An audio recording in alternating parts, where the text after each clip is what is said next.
Bacaan Alkitab 5 Mei, Perjanjian Lama Hakim-Hakim 21 ayat 1 sampai Rut 1 ayat 22. Orang-orang Israel telah bersumpah di Mispa demikian, seorang pun dari kita tak akan memberikan anaknya perempuan kepada seorang Benyamin menjadi istrinya. Ketika bangsa itu datang ke Betel dan tinggal di situ di hadapan Allah sampai petang, maka mereka pun menyaringkan suaranya menangis dengan sangat keras, katanya, "Mengapa ya Tuhan Allah Israel terjadi hal yang begini di antara orang Israel, yakni bahwa pada hari ini satu suku dari antara orang Israel hilang. Esokan harinya pagi-pagi, maka bangsa itu mendirikan mezbah di situ lalu mempersembahkan korban bakaran, korban keselamatan. Pada waktu itu berkatalah seorang Israel, orang-orang Israel, siapakah dari seluruh suku Israel yang tidak ikut datang dengan jemaah ini untuk menghadap Tuhan? Sebab mereka telah bersumpah dengan sungguh-sungguh mengenai orang yang tidak datang menghadap Tuhan di Mispa demikian. Pastilah ia dihukum mati." Orang-orang Israel merasa kasihan terhadap suku Benyamin, saudaranya itu. Maka kata mereka, "Hari ini ada satu suku terputus dari orang Israel. Apakah yang dapat kita lakukan kepada orang-orang yang tinggal itu dalam hal mencarikan istri? Karena kitalah yang bersumpah demi Tuhan untuk tidak memberikan seorang pun dari anak-anak perempuan kita kepada mereka menjadi istrinya. Sebab itu berkatalah mereka, dari suku-suku Israel adakah satu yang tidak datang menghadap Tuhan di Mispa?" Lalu tampaklah bahwa dari Yabesi Gilead tidak ada seorang pun yang datang ke perkemahan jemaah itu. Lalu diperiksa jumlah bangsa itu dan tampaklah tidak hadir seorang pun dari penduduk Yabesi Gilead.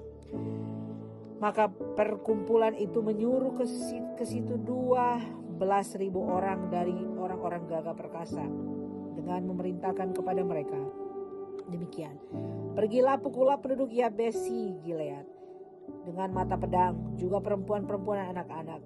Tetapi perbuatlah begini, hanya semua laki-laki saja dan semua perempuan yang telah pernah tidur dengan laki-laki harus kamu tumpas." Mereka menjumpai di antara penduduk Yabesi Gilead 400 orang anak gadis perawan yang belum pernah tidur dengan orang laki-laki. Lalu gadis-gadis itu dibawa kepada mereka ke perkemahan di Silo di tanah Kanaan. Sesudah itu segenap umat itu menyuruh orang membawa pesan kepada Bani Benyamin yang ada di bukit Batu Rimon, lalu memaklumkan damai kepada mereka. Pada waktu itu kembalilah suku Benyamin, dan kepada mereka diberikan perempuan-perempuan yang telah dibiarkan hidup dari antara perempuan Yabesi Gilead. Tetapi belum cukup juga jumlahnya bagi mereka. Maka bangsa itu merasa kasihan kepada suku Benyamin karena Tuhan telah membuat keretakan di antara suku-suku Israel.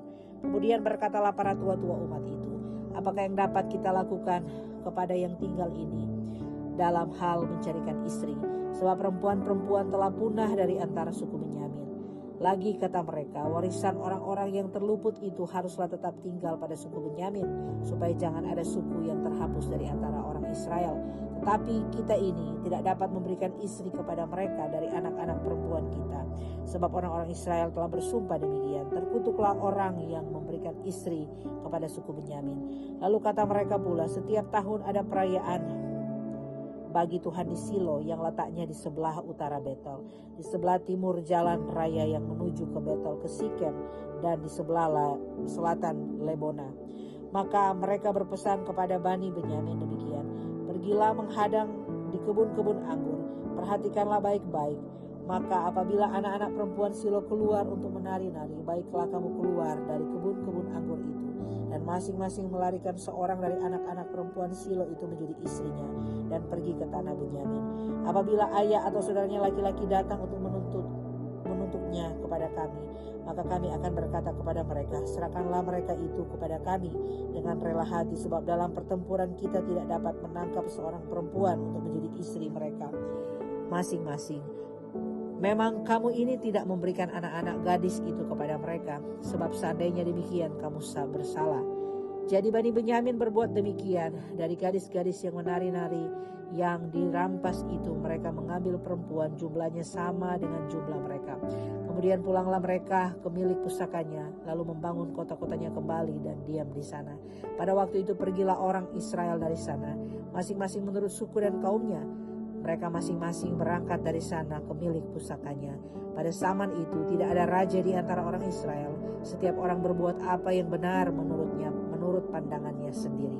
Pada zaman para hakim memerintah, ada kelaparan di tanah Israel. Lalu pergilah seorang dari Betlehem Yehuda beserta istrinya dan kedua anaknya laki-laki ke daerah Moab untuk menetap di sana sebagai orang asing. Nama orang itu ialah Elimelek, nama istrinya Naomi, dan nama kedua anaknya Mahlon dan Kilion. Semuanya orang-orang Efratah dari Betlehem Yehuda. Dan setelah sampai ke daerah Moab, diamlah mereka di sana. Kemudian matilah Elimelek, suami Naomi, sehingga perempuan itu tertinggal dengan kedua anaknya. Keduanya mengambil perempuan Moab. Yang pertama bernama Orpa, yang kedua bernama Rut. Dan mereka diam di situ kira-kira 10 tahun lamanya. Lalu matilah juga keduanya, yakni Mahlon dan Kilion, sehingga perempuan itu kehilangan semua anaknya dan suaminya. Kemudian berkemaslah ia dengan kedua menantunya, dan ia pulang dari daerah Moab, sebab di daerah Moab tidak ia mendengar bahwa Tuhan telah memperhatikan umatnya dan memberikan makanan kepada mereka. Maka berangkatlah ia dari tempat tinggalnya itu bersama-sama dengan kedua menantunya. Ketika mereka sedang di jalan untuk pulang ke tanah Yehuda, berkatalah Naomi kepada kedua menantunya itu, "Pergilah, pulanglah masing-masing ke rumah ibunya.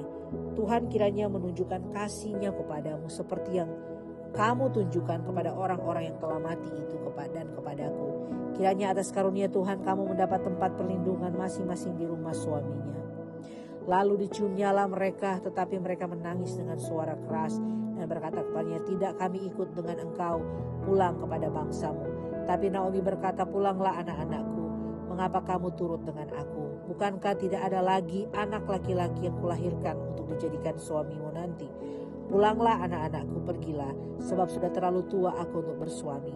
Seandainya pun pikirku ada harapan bagiku, dan sekalipun malam ini aku bersuami, bahkan sekalipun aku masih melahirkan anak laki-laki, masakan kamu menantikan sampai mereka dewasa? Masakan karena itu kamu harus menahan diri dan tidak bersuami? Janganlah kiranya demikian, anak-anakku. Bukankah jauh lebih pahit yang aku alami daripada kamu? Sebab tangan Tuhan teracung terhadap aku."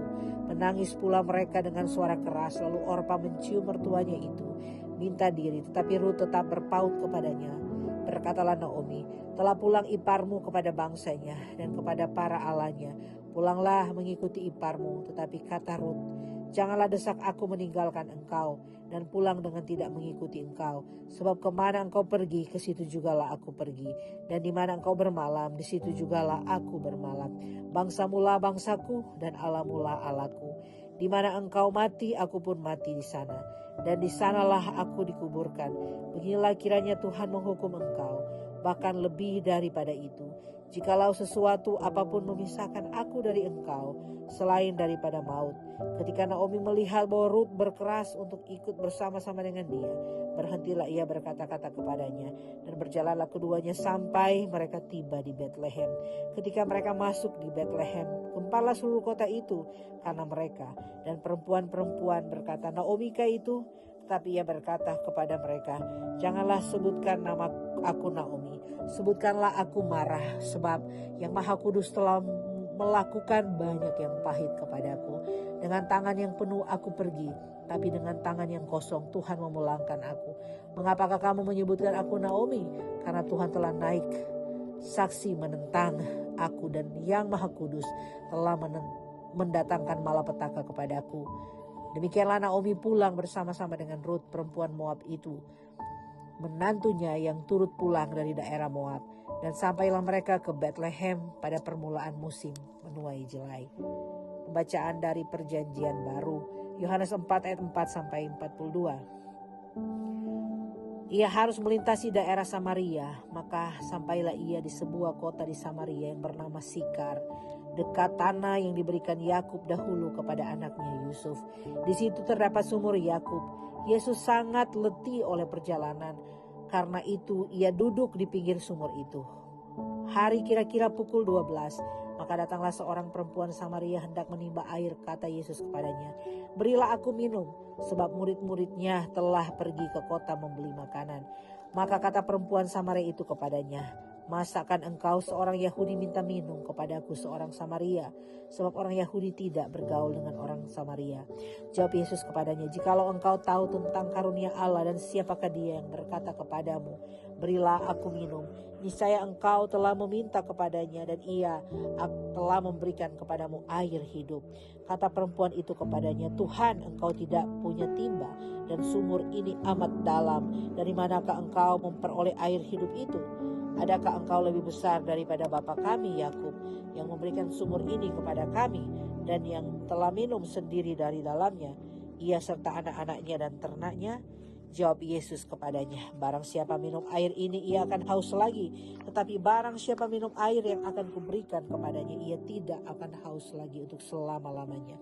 Sebaliknya air yang akan kuberikan kepadanya akan menjadi mata air di dalam dirinya, yang terus-menerus memancar sampai kepada kehidupan kekal.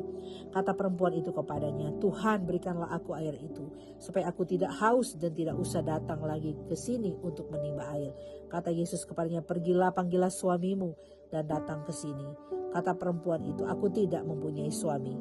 Kata Yesus kepadanya, tepat katamu bahwa engkau tidak mempunyai suami, sebab engkau sudah mempunyai 5 suami, dan yang ada sekarang padamu bukanlah suamimu. Dalam hal ini engkau berkata benar. Kata perempuan itu kepadanya, Tuhan, nyata sekarang padaku bahwa engkau seorang nabi.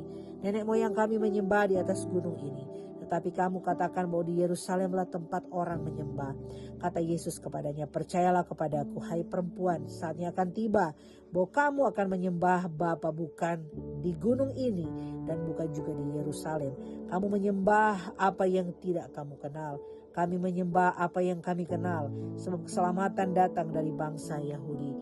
Tapi saatnya akan datang dan sudah tiba sekarang, bahwa penyembah-penyembah benar akan menyembah Allah dalam roh dan kebenaran. Sebab Bapa menghendaki penyembahan-penyembahan demikian. Allah itu roh, dan barang siapa menyembah dia harus menyembahnya dalam roh dan kebenaran. Jawab perempuan itu kepadanya, aku tahu bahwa Mesias akan datang, yang disebut juga Kristus. Apabila ia datang, ia akan memberitakan segala sesuatu kepada kami. Kata Yesus kepadanya, akulah dia yang sedang berkata-kata dengan kamu. Pada waktu itu datanglah murid-muridnya, dan mereka heran bahwa ia sedang bercakap-cakap dengan seorang perempuan. Tetapi tidak seorang pun yang berkata, apa yang engkau kehendaki atau apa yang engkau percakapkan dengan dia.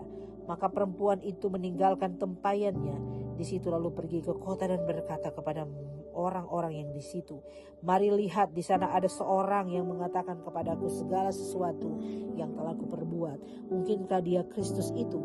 Maka mereka pun pergi keluar kota lalu datang kepada Yesus. Sementara itu murid-muridnya mengajak dia, katanya, Rabi, makanlah. Akan tetapi ia berkata kepada mereka, padaku ada makanan yang tidak kamu kenal. Maka murid-murid itu berkata seorang kepada yang lain, adakah orang yang telah membawa sesuatu kepadanya untuk dimakan? Jawab Yesus kepada mereka, makananku ialah melakukan kehendak Dia yang mengutus aku dan yang menyelesaikan pekerjaannya. Bukankah kamu mengatakan 4 bulan lama lagi tibalah musim menuai? Tetapi aku berkata kepadamu, lihatlah sekelilingmu dan pandanglah ladang-ladang yang sudah menguning dan yang matang untuk dituai. Sekarang juga penuai telah menerima upahnya, dan ia mengumpulkan buah untuk hidup yang kekal, sehingga penabur dan penuai sama-sama bersuka cita. Sebab dalam hal ini benarlah peribahasa, yang seorang menabur dan yang lain menuai. Aku mengutus kamu yang menuai apa yang tidak kamu usahakan. Orang-orang lain berusaha dan kamu datang memetik hasil usahanya mereka. Dan banyak orang Samaria dari kota itu telah menjadi percaya kepadanya karena perkataan perempuan itu yang bersaksi. Ia mengatakan kepadaku segala sesuatu yang telah kuperbuat. Ketika orang-orang Samaria itu sampai kepada Yesus, mereka meminta kepadanya supaya ia tinggal pada mereka. Dan ia pun tinggal di situ 2 hari lamanya. Dan lebih banyak lagi katanya. Dan mereka berkata kepada perempuan itu, kami percaya tetapi bukan lagi karena apa yang kau katakan, sebab kami sendiri telah mendengar dia dan kami tahu bahwa dialah benar-benar juru selamat dunia. Bacaan dari Mazmur 105 ayat 1-15. Bersyukurlah kepada Tuhan, serukanlah namanya. Perkenalkanlah perbuatannya di antara bangsa-bangsa. Bernyanyilah baginya, bermazmurlah baginya. Percakapkanlah segala perbuatan yang ajaib. Bermegahlah di dalam namanya yang kudus. Biarlah bersuka hati orang-orang yang mencari Tuhan. Carilah Tuhan dan kekuatannya, carilah wajahnya selalu. Ingatlah perbuatan-perbuatan ajaib yang dilakukannya, mujizat-mujizatnya dan penghukuman-penghukuman yang diucapkannya. Hai anak cucu Abraham, hambanya. Hai anak-anak Yakub, orang-orang pilihannya. Dialah Tuhan Allah kita, di seluruh bumi berlaku penghukumannya. Ia ingat untuk selama-lamanya akan perjanjiannya. Firman yang diperintahkannya kepada 1000 angkatan, yang diikatnya dengan Abraham dan yang akan sumpahnya dengan Ishak. Diadakannya lah hal itu menjadi ketetapan bagi Yakub, menjadi perjanjian kekal bagi Israel. Firman-Nya, kepadamu akan kuberikan tanah Kanaan menjadi milik pusaka yang ditentukan bagimu. Ketika jumlah mereka tidak seberapa, sedikit saja, dan mereka orang-orang asing di sana, dan mengembara dari bangsa yang satu ke bangsa yang lain, dari kerajaan yang satu ke suku bangsa yang lain. Ia tidak membiarkan seorang pun memeras mereka. Raja-raja dihukumnya oleh karena mereka. Jangan mengusik orang-orang yang kuurapi, dan jangan berbuat jahat kepada nabi-nabiku. Pembacaan dari Amsal Hikmat